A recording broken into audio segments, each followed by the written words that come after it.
Hello, good morning. Today, I will be sharing to you about my best practices in curriculum planning and implementation.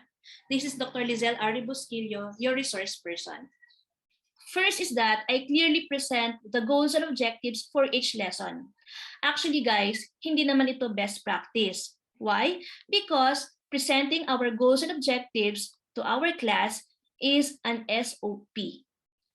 So the learning goals and objectives do not only serve as our reference in aligning the content of the subject matter, our teaching strategies, and the assessment methods. Moreover, it also allows our students to be on the right track. Next is that, as much as possible, I try to provide a supportive online community to my students. You know what FOMO is? That's fear of missing out. And in times like this that we are in a pandemic, we do things online, no face-to-face. Hence, it creates FOMO to many of our students. And at the same time, it also brings challenges to many teachers like me in conducting teaching learning activities via distance learning. So what do I do is that I keep an active messenger for all of my classes where everyone is encouraged to post our messages, be it an announcement, a question about the topic, or simply a message of concern. Okay. In fact, sa messenger, mas expressive pa yung mga estudyante kaysa sa loob ng classroom because they can post their messages anytime that they need to express themselves. Another thing that I do is that I always ask feedback from my students about the lessons that we have discussed. And I do it both in synchronous and asynchronous learning activities. Pag synchronous kasi guys, okay naman siya, kaya lang medyo limited lang yung time because of too many constraints. But I also ask them to provide feedback through our Google Classroom, where they have to put questions or comments sa aming Google Classroom after I posted my lesson. And of course, as teachers, we also have to provide feedback to our students. I have here a screenshot of a student output where I placed my constructive feedback. That is to include other details when preparing a concept map, as you can see in my picture or in this photo. Constructive feedback is very important because it will direct our students on what to do to improve their learning performance. So in this particular slide is a screenshot of my Google Classroom showing that my students are submitting their classworks or outputs. So upon submission, as much as possible, I try to grade them, to provide them the necessary feedback about their activity. Another thing that I do is that I consider the resources that are within the reach by my students.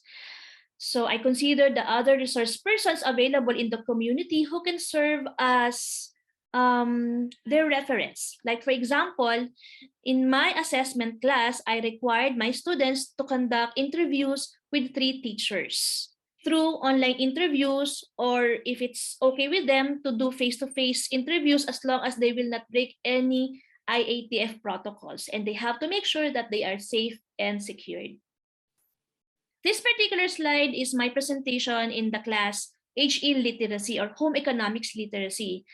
Since hindi ko naman kasama yung mga estudyante and we do not have a physical laboratory, I just considered their homes as their learning laboratory.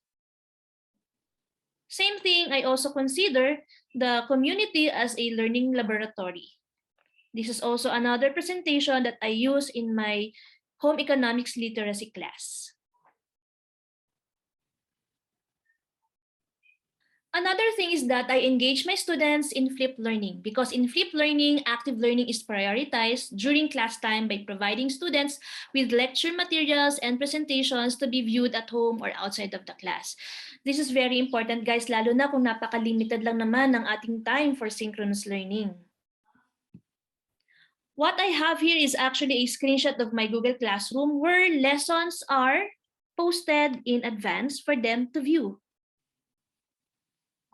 And then during our synchronous meetings, we do the discussions, clarifications, and if time permits, we do the activities.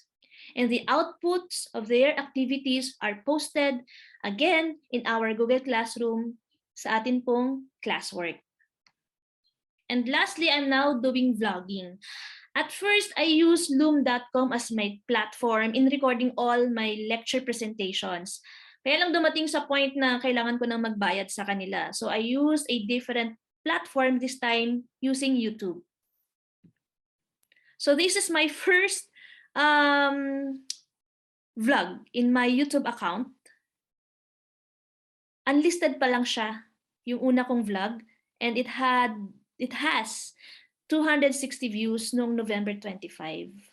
This is the latest that I have posted so ngayon 23 views pa lang. At least nagagamit anytime that my students would like to view it at their own pace. And of course, nagagamit din siya for flip learning. So, ayan po, I hope you learned something from my simple sharing of what I do in my class. Thank you and goodbye. God bless.